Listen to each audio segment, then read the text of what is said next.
উতুল ইলমা দারাজাত, আমি আল্লাহ সুবহানাহু ওয়া তাআলা যাদেরকে ইলম দিয়েছি তাদের মর্যাদা, তাদের মর্তবা, তাদের সম্মান আমি আল্লাহ সুবহানাহু ওয়া তাআলা বহুগুণে বৃদ্ধি করে দিয়েছি। এই সম্মান, এই মর্যাদা সমাজের প্রত্যেকটা মানুষ বুঝবে না, প্রত্যেকটা মানুষ বুঝবে না। যারা বুঝবে তারা অবশ্যই সম্মান করবে, যারা বুঝবে না তারা অসম্মান করবে।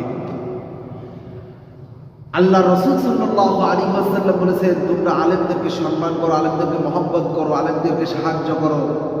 তোমরা যদি এগুলো করতে না পারো তবে আলেমদের সঙ্গে বেয়াদবি করো না, ধ্বংস হয়ে যাবে, ধ্বংস হয়ে যাবে, ধ্বংস হয়ে যাবে। আল্লাহ রাসূল সাল্লাল্লাহু আলাইহি ওয়াসাল্লামের হাদিস। আজকে নির্বাচনকে কেন্দ্র করে, নির্বাচনকে ইস্যু করে আল্লামা মামুনুল হককে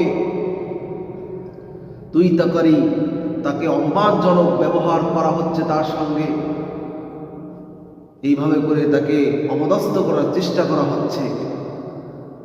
তা আজকে যারা অপদস্থ করতে থাকছে সব আলেমদেরকে, যারা আলেমদেরকে অপমান করতে ছাড় দিচ্ছে না, তারা সাধারণ মানুষকে কিভাবে সম্মান করবে একটু চিন্তা করেন। দেশের মানুষ, জনগণ, একজন আল্লামাকে এইভাবে করে একটা সমাবেশের ভিতরে, একটা প্রোগ্রামের ভিতরে তাকে অপদস্থ করতেছেন আপনারা মানুষদেরকে কি সম্মান করবেন?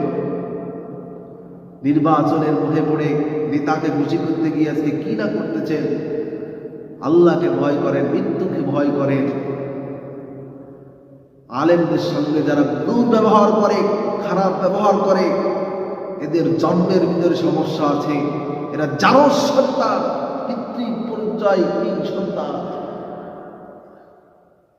আল্লাহ আমাদেরকে হেফাজত করুন।